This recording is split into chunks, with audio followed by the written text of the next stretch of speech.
안녕하세요. 박성근입니다. 이번 영상에서는 젯소를 어떻게 바르는지, 그리고 젯소를 왜 바르는지에 대해 이야기해보려 합니다. 준비물입니다. 깨끗한 백북과 젯소, 젯소를 담을 통이 필요합니다. 통에 젯소를 사용할 만큼 덜어줍니다. 흐른 젯소는 바로바로 잘 닦아줍니다. 그래야 뚜껑을 닫을 때 편합니다. 걸쭉한 젯소에 물을 조금씩 넣어 농도를 맞춰줍니다. 농도는 떠먹는 요거트 정도로 생각하시면 됩니다. 젯소가 뭉치지 않게 잘 섞어줍니다. 다음으로 캔버스를 바닥과 띄워줍니다. 띄워주는 이유는 옆면을 편하게 칠하기 위해서입니다. 이제 캔버스에 젯소를 칠해줍니다. 바르는 횟수를 많이 궁금해 하시는데 3-4번 정도면 충분합니다. 젯소를 너무 과하게 바를 경우 오히려 크랙이 가거나 유화 기름이 먹혀 들어가기 때문에 나중에 색이 뿌옇게 보일 수 있습니다. 젯소를 모두 칠하고 마르기 전에 한 방향으로 결을 정리해 줍니다. 결을 정리할 때 붓을 누르는 게 아니라 힘을 쭉 빼신 후 지나가시면 됩니다. 한 가지 팁으로 한 번 지나갈 때마다 붓의 방향을 돌려주면 붓이 꺾이지 않아 더 고르게 펼 수 있습니다. 옆면에 흐른 젯소가 있다면 잘 정리해 줍니다. 젯소를 완벽하게 말린 후 2번째 칠을 시작합니다. 젯소를 모두 칠하고 이번엔 아까와 반대 방향으로 결을 정리해 줍니다. 마찬가지로 옆면도 정리해 줍니다. 마지막입니다.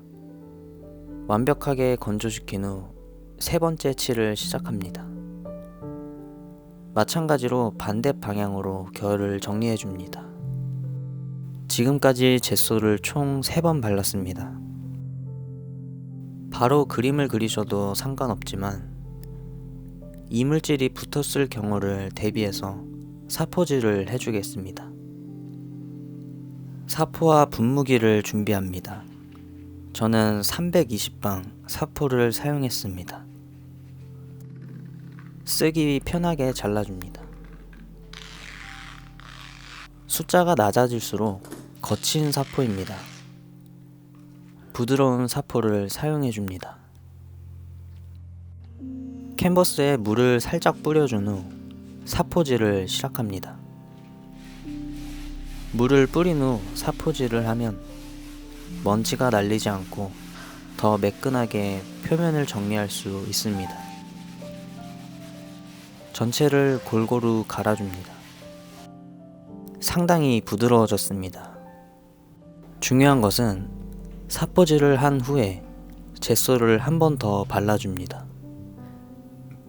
표면이 너무 매끄럽기 때문에 이 상태로 작업을 하시면 후에 물감이 떨어질 수 있습니다.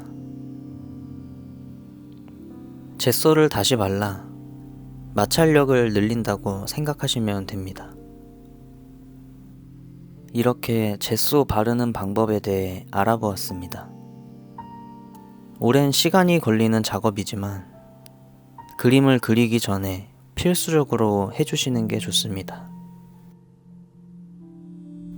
단순하게 캔버스를 가까이서 보면 실들이 겹쳐 있기 때문에 틈이 있습니다. 젯소가 틈을 메꿔 평평해지고 그림을 그릴 때 편합니다. 그리고 물감도 덜 듭니다. 무엇보다도 작품을 보존하는 데 필수적입니다. 천은 수축과 팽창을 계속하는데 이를 막아주는 것이 악교입니다. 젯소도 같은 역할을 하기에 천의 내구성을 높여줍니다. 또한 천이 누렇게 변하는 것을 막아주고 물감을 올렸을 때 발색도 좋아집니다. 조금이라도 도움이 되셨으면 좋겠습니다. 감사합니다.